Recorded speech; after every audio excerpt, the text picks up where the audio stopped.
Hi everyone, I'm Nicole, xstitch. Today is February 12th, 2023, and this is Flosstube number 5. As of today, I have stitched 154,400 stitches since I started stitching in 2020, and I have stitched 2,205 stitches since my last video.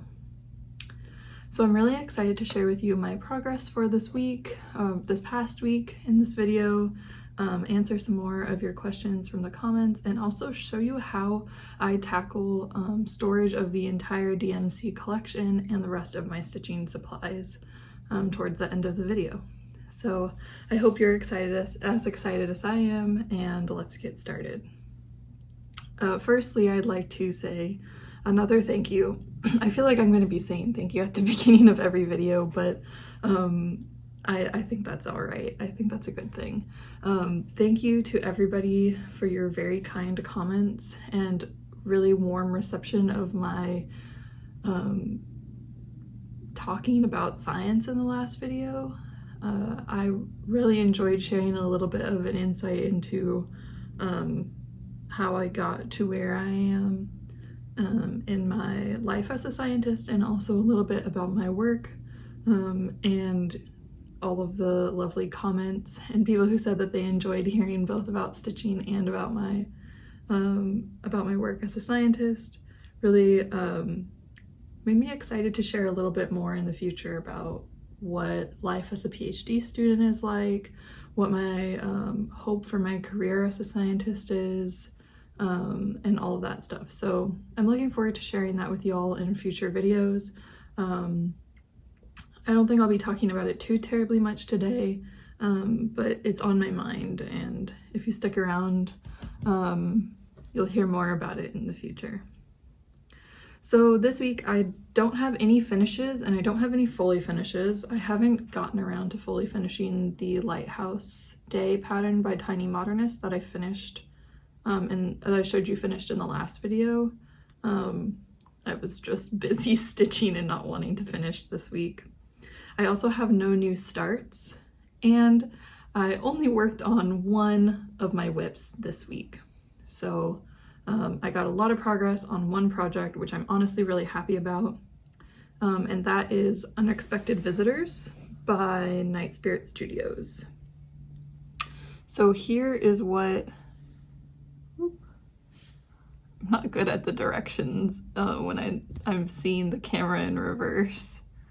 So here is my current progress on Unexpected Visitors, and next to it over here I will put the my progress from last time so that you can see the comparison of how much I've gotten done, and I'll also switch it out for a picture of the fully finished pattern so that you can see how much more I have to do.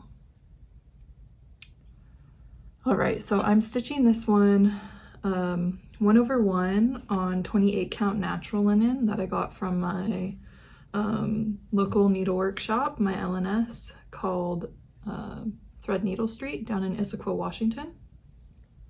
I decided to do this with a bit of a fancier floss, so I made my own color conversion to Threadworks. Since it was just 3 colors, it felt like an easy pattern to choose my own floss for, and I really like how they're stitching up. There's not too much variegation, but it just gives like a little bit of something different than using DMC, and the Threadworks flosses are really nice. So this is 1/1 full cross on 28 count. I have completed 2,696 stitches out of a total in the pattern of 7,803. which puts me at 34.55% complete.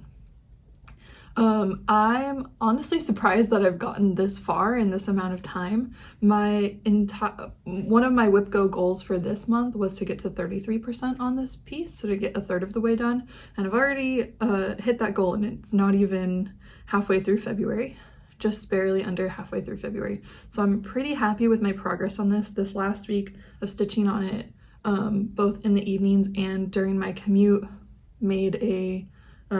helped me get really far and helped me up my progress quite a bit.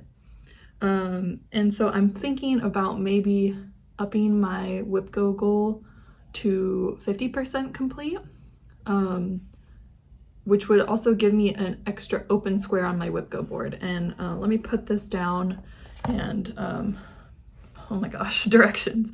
I'll put in a picture of my whip go board here. So you can see I have right now 3 spaces for unexpected visitors, and each one would get me a third of the progress, which means I would finish it by the end of the year if I finished all of my whip go goals. And so now I'm thinking I might only give it 2 squares and give them 50% each, and then I'll have a new open square that I can add a different project into. So I might do that. I haven't decided yet. Either way, I'll count this as a completed whip go goal for that call. Yeah, so I also wanted to mention, because I think this is a fun statistic as well, I started this on January 30th, 2023. So just before the start of February. I stitched on it, I've stitched on it 11 days this month, plus 2 last month, so a total of 13 stitching days so far to get to 33%.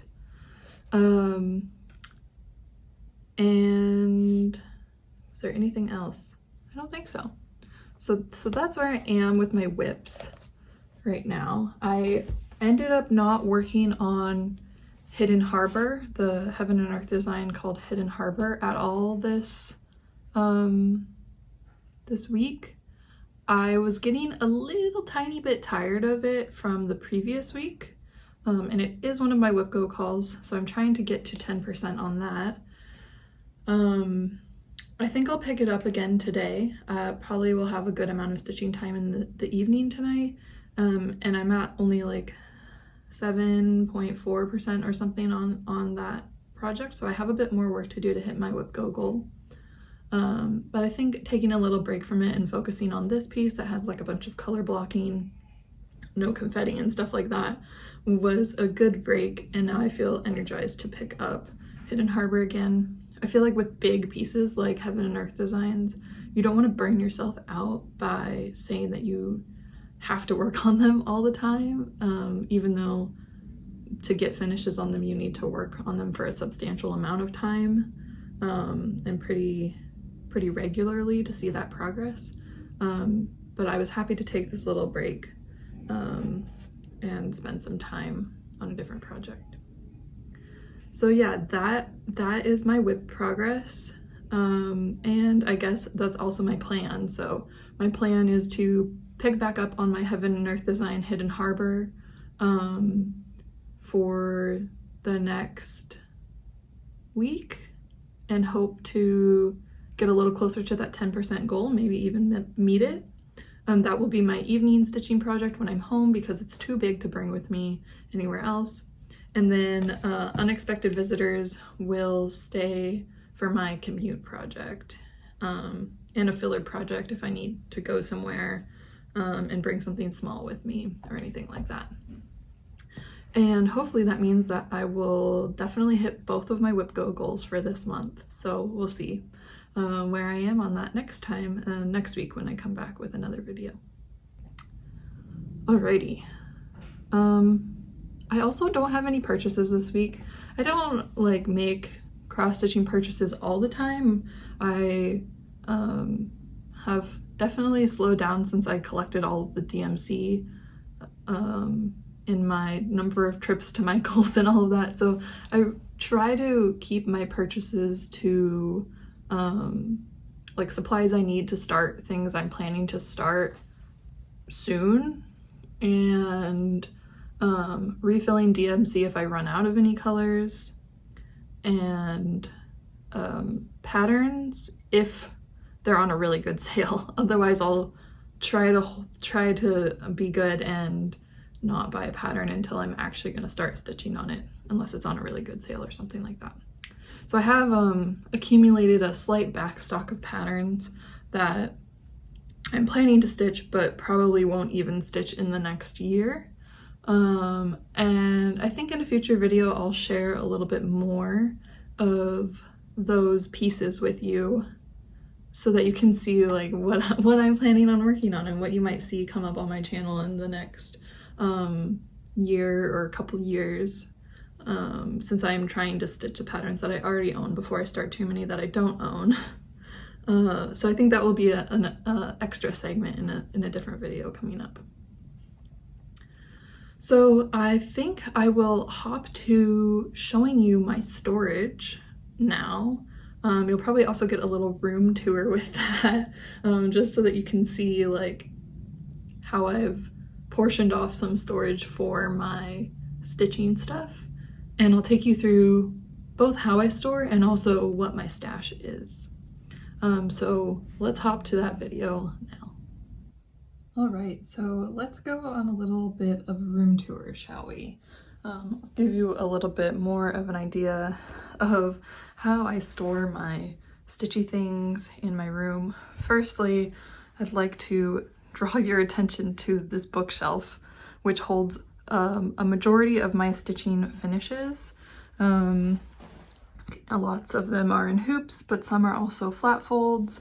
And also I have my giant full coverage banana leaf project there. So this bookshelf has been a great way for me to decorate my room and also kind of confine a lot of my stitching to one area where I have it to display, whereas it would be hard to hang all of these things on a wall. We have some little artwork, and I keep another cross stitch over here by my bed. One of those mini art pieces from the stitch patterns. Some beautiful dried flowers that I got from Pike Place. And then I also keep some stitching on the wall up there. Those are my satin stitch pieces from Vika's Space. I did this trio all in the same colors, specifically to hang up there on my wall. And then if you see behind the plants, that is where I've been keeping my collection of butterfly cross stitches so far. They're kind of hidden right now, but those are the butterfly finishes, since I don't have enough to make an art piece on the wall yet. I also was really into painting my nails for a long time, but have fallen off of that hobby, but amassed a nice collection of nail polish in the process that I like to display. And then we'll come back around. You can see I keep my lap stand usually in this corner with the project I'm working on. And then I have my desk set up, keep my backpack down there. You can see the whip I was just working on, my daily/monthly cross stitch tracking notebook, and then my computer and my filming setup. That's a new phone stand that I've gotten, and a nice sunny view out the window on this cold February day. And that takes us all the way around to my closet. So lovely mirrored closet doors, always a statement for a room. And so I have kind of like clothes and things on one side, and then this side I have a lot of storage. Peep the box of outreach materials from a science outreach project that I was doing with some other grad students at UW. And then, hello, let's open up the closet to a disaster, and also my stash of chocolate, and then my cross stitch storage and a bunch of other art storage that I have on the side. So give me a second so I can set up my phone stand again, and we'll take a dive into all of this lovely storage I've got over here. All right, so here is a bit of a closer look at the storage that I have set up. First thing I'll point out is the little piece of furniture, the Calyx unit from IKEA that I am using to store all of my supplies. And then on the right is, I'm not sure what it's called, but it's one of those rolling art carts that I also got from IKEA. The art cart is kind of separate from everything else.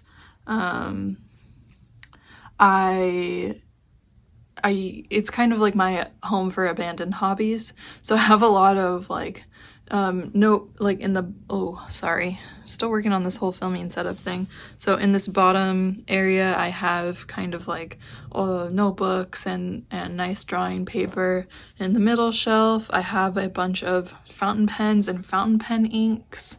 And then you can't really see it, but up on the top, I have a bunch of drawing pens and things like that. And then you'll see leaned in front of it, I have like some foam core and some other like glass from frames and mat board from frames and stuff like that. All right, but on to the main stuff in this Kallax unit. We have on this top right shelf some art books and stuff like that. We have this beautiful book that was made by Charles and Elin. It's an embroidery book, and I've actually stitched this pattern on the front as a gift for my grandparents. If you're curious to see my finish of it, hit the card up here and I'll link you to my lifelong finish parade. We also have a few other books that are just like sketching books, and then probably one of my most prized possessions, other than the entire DMC collection itself, is this DMC color card that's threaded. So it actually has a sample of all of the threads themselves, so that you get really good color comparisons, and it has the whole DMC set in there. It's quite large and a little unwieldy, and it even has like some of the specialties. I don't own the entire set of specialty flosses, but I own all of the normal colors, which you can see in all of those boxes. But we'll get there. We'll get there in a minute. So then we have this beautiful woven basket that I got as a gift that I keep some special yarns in. And we have this little guy who's supposed to be a stuffed animal version of an E. coli cell. That probably sounds a little strange, but E. coli is a type of microorganism that we use a lot in the lab as a tool. So we actually have a lab strain of E. coli that is not harmful, so it's non-pathogenic, that we use to express proteins that we want to study. And so I use this little stuffed animal as a pincushion. It was a gift from some of my lab mates in undergrad when I graduated. And then I also have some of my favorite pens up here. Of course, a fine point Sharpie for labeling bobbins. I have a Pilot friction pen that is heat erasable, so you can iron a finished piece and the lines will go away. And then also a water-soluble pen where you can wash your piece when you're done with it and the lines will go away. I usually prefer this one, though I wish I had it in black instead of red personally. I think the black erases better and more completely than the red. And then we have my ort jar.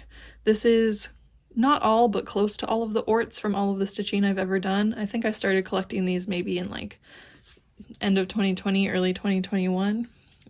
I just think it's fun to have them to look at. It's kind of silly, but I also don't want all the ends of my threads laying around random places of my house anyway, so I'd rather collect them and then just put them in a jar at the end of the day than throw them away. And then you can see behind my ort jar I keep a stash of wooden embroidery hoops so that I can start a project of any size whenever I want. I don't keep every size of hoop that they sell at Michael's, but I keep like 3 inches through 7 inches, one of each usually. That way I just have them on hand. Then over here real quick, you can see my stash of yarn. I occasionally knit and crochet, though I haven't much lately. I think the last thing I knit was a Christmas gift from one of my housemates who has a cat. And she adopted a cat last October, and I knit him a little sweater. But I don't do that too often, so I just have a small stash of yarn there. And then the most exciting part, in my opinion, is my entire stash of DMC. So I'll walk you through how I store and organize my DMC. I have these like plastic bins that I've gotten from Michael's. Let me grab one. So they're just clear plastic and they have little compartments. I find that the compartments hold 5 or 6 bobbins of thread pretty well. You can see I have some empty spots and I'll get back to that. So I bought these bins from Michael's. They actually come with 50 plastic bobbins in each box, so that's helpful. And what I do is when I need thread for a project, I pull out what I need and put it in whatever project bag I'm working from. And I have all of my DMC in boxes organized in numerical order, so it's really easy to find colors by number. That being said, the obsessively organized part of my brain wants to organize them by color because I know it would be very visually appealing to have them organized by color, but I also know that it would be much more difficult to find a color when I only know what number it is that way. And that's how most patterns tell you how to find colors, right? So for now, I'm keeping my DMC stash organized by number so that it's easy to find for my stitching. I totally could see if you were a pattern designer or you do a lot of designing work or a lot of color conversions or something like that, that you might want to organize your flosses by like rainbow color instead, so that you can kind of see like all of your options of yellow or all of your options of green all at the same time and pick from them. It's something that I may change one day, but I haven't changed yet. And so that's how I keep all my floss. I have 5 full boxes, and then they didn't quite all fit, so I have this little box that I keep the extra colors that didn't fit in there. I don't have any duplicates in these boxes, so this is one of every color of the main DMC set, which I think is somewhere between 400 and 450 colors. I have them all bobbinated on plastic bobbins that look like this, and then I put the number label at the top. It took a really long time to get them all into bobbins, but I think, in my opinion, it was totally worth it for how I like to store. And I got this idea for storage from Man Darcy, who had talked about how he had all of these different projects fully kitted individually, a bunch of full coverage heaven and earth designs all individually kitted, and had a ton of different duplicates of colors, and it was getting hard to organize everything. And so what he did was he said, I'm gonna get one bobbin of each color and I'm gonna have the whole set, and then whenever I need to start a project or work on a project, I'm gonna pull from my complete set and do that. And I thought that was a great idea. I think that it gives a really nice compact storage. I don't have, I'm not overflowing with room to store floss, since there's 3 people living in this house. I basically just have my room to store all of my personal things. And so keeping my DMC bobbinated and in boxes like this not only makes it really easy for me to find what I need, but also keeps it nice and compact, so it's not taking up too much space, and I'm not wasting a bunch of money and storage space on having duplicates of things because I can't keep track of what I do and don't have. Again, the bobbinating process was very time consuming, but it goes okay when you have a good show or good company along with it, and I personally don't mind unwrapping thread to cut it off of a bobbin. I don't mind the kinkiness that happens with the threads when they're wrapped around a bobbin, at least right now. I totally see the appeal of floss drops. I love how easy it is to grab a single piece of thread off of a floss drop, but it's just not, I don't think I would like seeing my entire floss collection hanging on floss drops. I think it would make my brain go a little crazy because it looks a bit chaotic in my opinion. And anyway, once I am done with a floss that I've been using for a project, I drop it in this little box, and once this box gets a bit full, like it is now, I will spend a little bit of time and go back and sort them back into their spots in their main boxes. And it's pretty easy for me to find that because they're already in numerical order, and I put only 5 bobbins per little section of these holders, so it's pretty easy to find out, to figure out where they go. And then we have this corner, which is a bit more chaotic, and we also have a hidden storage area that's kind of behind this wall that I'll show you what I keep there. Right in front, I have my Lighthouse Day finish. This is a pattern from Tiny Modernist. It is hanging out in my closet waiting to be fully finished. Then I have this cute little bag that has one of my tiny whips in it. This is Damask Square by Ink Circles, and I haven't worked on it for a while. It's in craft prison in this little bag, waiting for me to get up the energy to stitch on 56 count over 1. And then I'll grab some of this stuff from this corner. So I have a bag of these. They're called spool savers. So they're originally intended to hook around a thread spool so that the end of your thread doesn't just like fly off if it doesn't have like a notch for you to hook it into. I actually use them to hold extra fabric on the edges of my hoops or Q-snaps, which you've probably noticed when I've held up my projects. If you go back earlier in this video and look when I hold up unexpected visitors, you'll see some of these green ones holding the extra fabric around the hoop. And then I keep some finishing supplies. Finishing supplies in this corner. So I have these sets of tiny 2x3 frames from Michaels. If you're wondering how I finish my mini art series, it's in these frames that come in packs of 4. They come in black and white and also a few other colors, and they fit those pieces pretty nicely. I do usually have to add a couple extra rows to the patterns on the length to make sure I'm filling out the frame entirely, but I'm able to just kind of make that up, and then they look really nice in these little frames. And they're not too expensive. I think it's like $7 or $8 for a pack of 4. And of course, sometimes they're buy one, get one 50% off or something like that.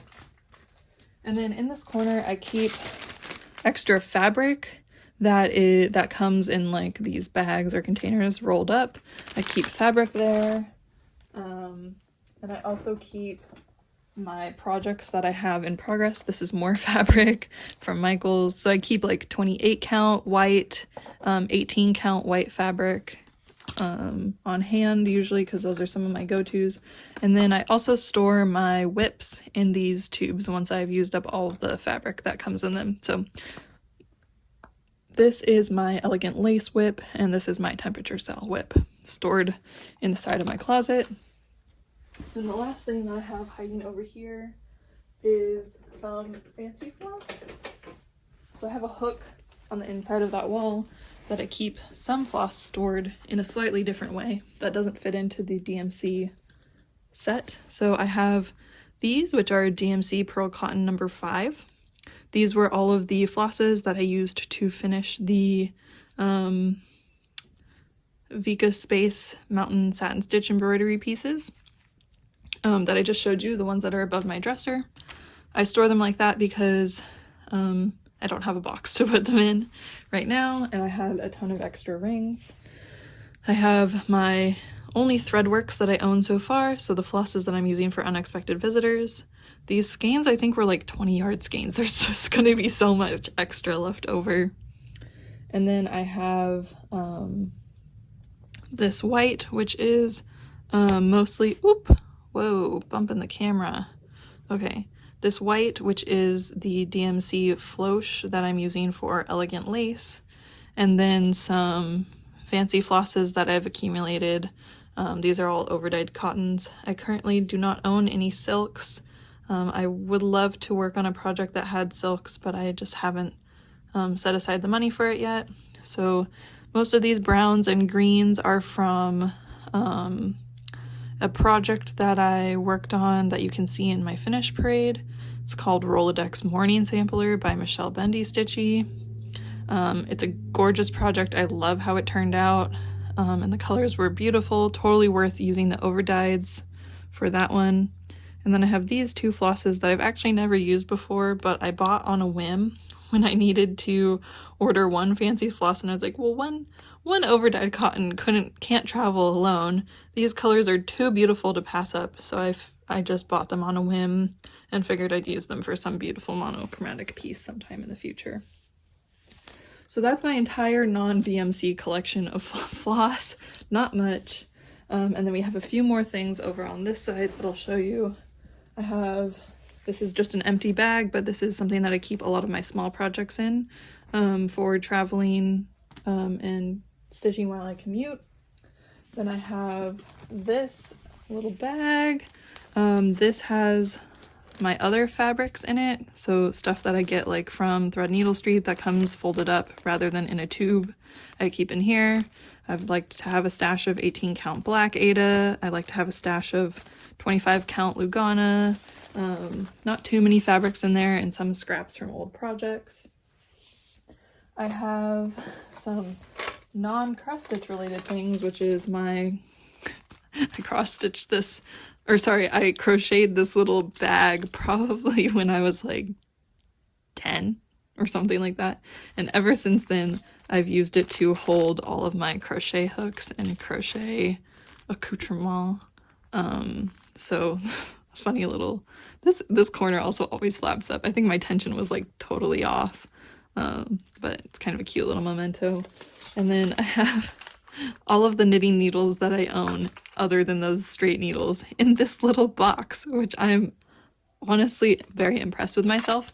So since I picked up knitting again and was no longer living with my mom, who has a lovely collection of knitting needles, I invested in my own set of interchangeable needles for stitching on circular needles. So basically you buy let me pull this out.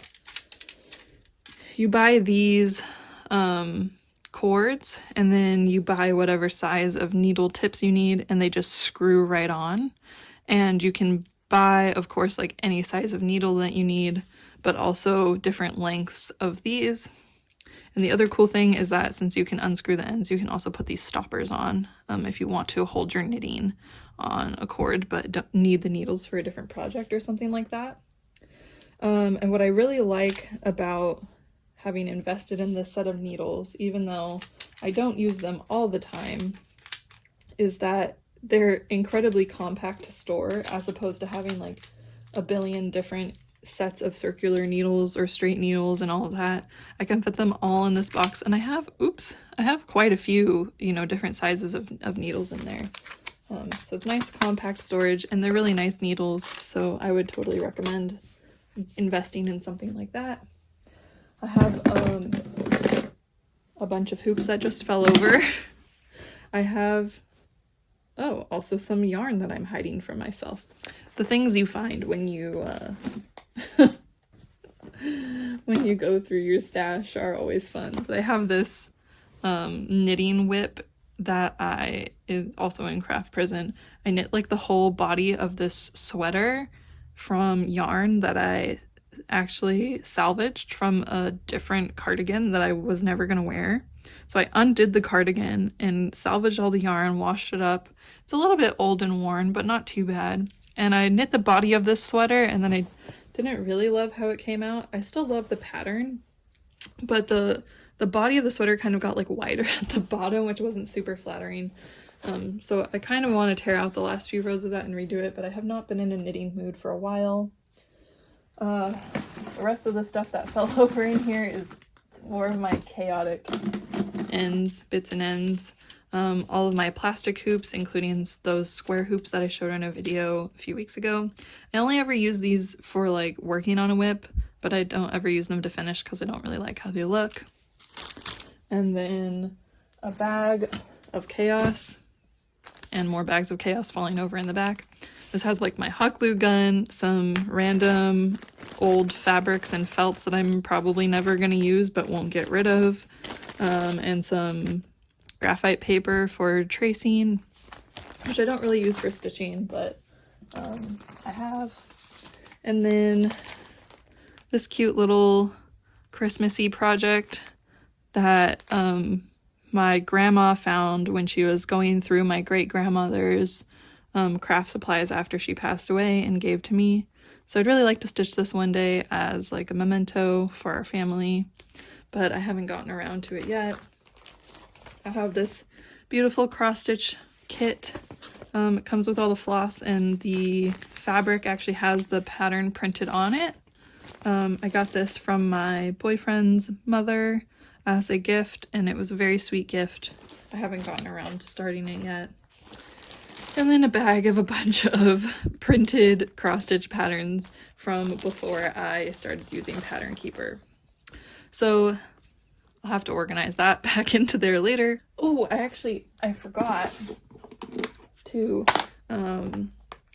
I do have this little box that has some extra DMC colors that I have doubles of, a bobbin winder, which I never actually use, my stash of needles, and a few extra things like extra beads and metallic flosses that I also rarely use. And then I have a teeny tiny box. This is all of the extra full skeins of DMC that I have doubles of. So only a few, only 7 extra skeins that I've accumulated along the way. And these are mostly extras that I bought for my banana leaf project that I didn't end up needing. Okay, so that is actually officially the end of all of my stash and storage. I will pop you back to the desk view for me to talk to you about Q&A and what's coming up next week. All right, so I hope you enjoyed that little tour of my cross-stitch storage. I wanted to spend a little bit more time answering some questions that I got in the comments since the last video, and some non-questions that I just wanted to acknowledge. Firstly, that I found there are other people who are just as picky as I am about clamping their Q-snap or their hoop over stitches that they've already stitched. So thank you for validating my nitpickiness over that. It was nice to know that I'm not the only one. There were also a lot of very kind people in the comments saying that I should design cross-stitch patterns, and that if I opened a shop and started selling patterns, they would buy my patterns. Which, thank you for your confidence in my ability to design cross-stitch patterns, not even having seen anything that I've designed myself. I will say I do want to design patterns. I don't think it will ever be like my main hobby. I still think the stitching itself is what I really enjoy, but I have a couple design ideas that have been bumping around in my head for a while. I actually have designed one piece on a whim one day. I decided I had this idea that I really wanted to try to put onto a pattern. So I have one design. I'm not ready to put it out there in the world yet. I want to work on a couple more and think about how I want my Etsy shop to be, and all of that. But I do have a goal to put some cross-stitch designs out there for the world. Probably the goal is for sometime by the end of 2023. So that's a goal for this year. I don't know when it will happen, but keep an eye out for that if you're curious. I also got a lot of people asking, or actually I think it was one person in particular, asking how I do flat folds for my finishes. That's a great question. I had to look up a lot of videos to figure out how to do flat folds. What I will do is link the video that helped me the most in the description box below. So if you want to check out how I learned to flat fold, you can find it there. I will say I have tried doing flat folds where I lace up the back, and I don't like it. It turns out really great, but I find it to be a pain in the ass, and I don't like the process of doing it.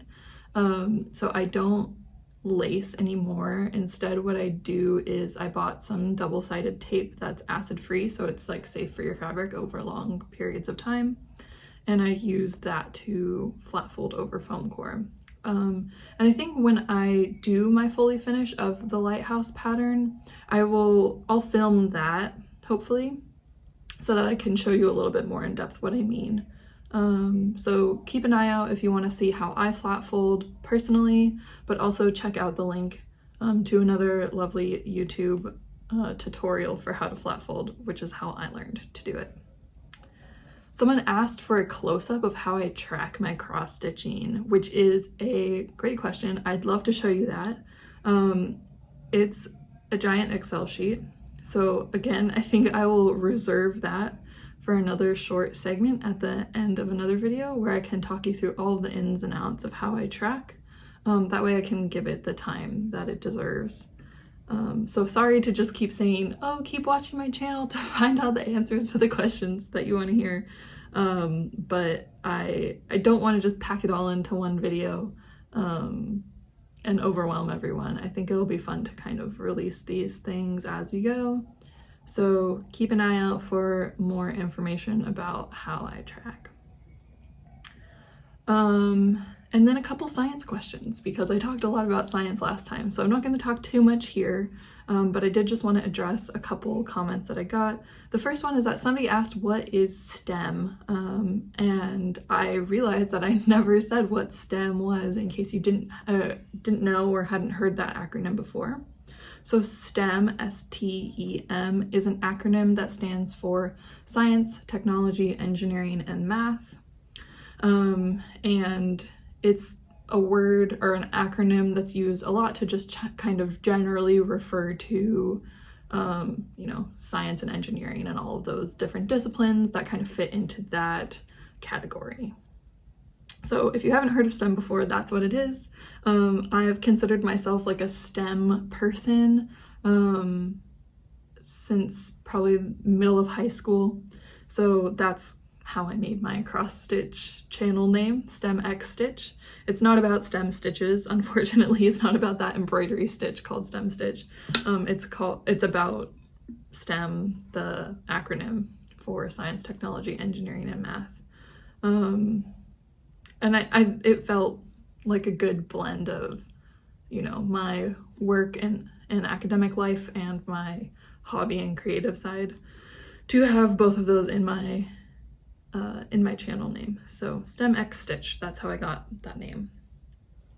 And then somebody said something that was very, very sweet. It made my day. They said essentially that they found my explanation of like hydrogels and my research to be really interesting, but also really easy to understand, even not knowing anything about it before. Thank you for recognizing how hard I tried to make my research understandable for anyone when I was talking about it. This is a big passion of mine, which I'll probably go into more depth in another video, but I have a huge passion for science communication and what we as scientists can do to improve how the public understands and interacts with science and STEM, because there's a really big problem right now of misunderstandings between the scientific community and the rest of the general public, especially in the United States. And so science communication is a passion of mine. It's something I minored in my undergraduate work. It's something I still am really involved with today.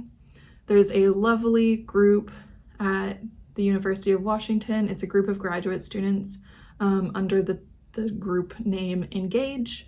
And we are all working to improve science communication education at UW, especially for graduate students.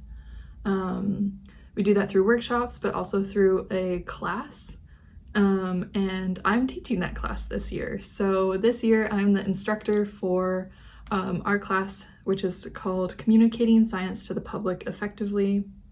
And I'm lucky enough to teach a group of 14 amazing graduate students some of the skills that you need to effectively communicate your work that is incredibly field and topic specific, incredibly niche work to a more general group of people, and get across why it's important and why you're doing it and why you care about it and all of those things. I've been absolutely loving teaching that class so far. It's made me more sure of my passion for teaching. So if you have any questions about science communication, leave them in the comments. I'd love to try to answer them. It's a difficult but really important topic, and I care about it a lot. And that honestly kind of leads into a couple life updates that I'd like to share with y'all. The first is that tomorrow, Monday, our class is having one of the events that we put on for improving these student science communication skills, and that's our pitch night. So what that is all of the 14 students in the class have been working for the last few weeks on 3-minute science pitches about their work and why it's important and why you should care about it. And we'll be at a local brewery on Monday evening, where all of those students will get to present their pitches to whoever's at the brewery, whoever shows up. We've publicized the event to groups inside and outside of UW, and I'm really, really excited to see them all share their work. They've done an incredible job putting together these stories about what they're working on, and doing it in such a short amount of time. 3 minutes is a real challenge, so I'm super looking forward to it. I think it'll be great. So that's going to be a highlight of next week, I'm sure, for me. Another random life update is I am part of one of the most awesome lab groups that I think I could have joined at UW. We went skiing after work on Wednesday last week. My PI is really into skiing. If you don't know what PI is, it's basically like my scientific advisor and my boss during my PhD. So my PI, it stands for Principal Investigator, is one of the professors at UW who's running a lab. Anyway, he's really into skiing. There's a bunch of people in my lab who are excellent skiers. I, on the other hand, have not skied before this for over a decade, probably close to 12 or 13 years. And I was never really good at it as a kid either. I think I'd only gone like maybe 3 or 4 times in my life, going up to like Tahoe and skiing with my mom, but not really being very good at it and always being terrified. So I tried it out again with my lab. On Wednesday, we drove out to Snoqualmie, rented skis and got our lift tickets, and I was also still very bad at it, but it was a good time. I learned a bit. It's not really the sport for me, but it was on my bucket list for things I need to do after moving to Seattle. So that was a really fun trip to take with a bunch of people I work with who are also really good friends of mine. Awesome. Well, thanks for sticking around, if you did, to hear me rant about the questions and comments you left for me and some life updates and all of that. I hope to see you next week. I think I will focus, well, I'll give you, the normal Flosstube updates, whips and things like that. But I think I'll also do a short segment on how I track a little bit more in depth in next week's video. So keep an eye out for that. And until then, I hope you have a wonderful week and enjoy the rest of your weekend, and I'll see you next time. Bye.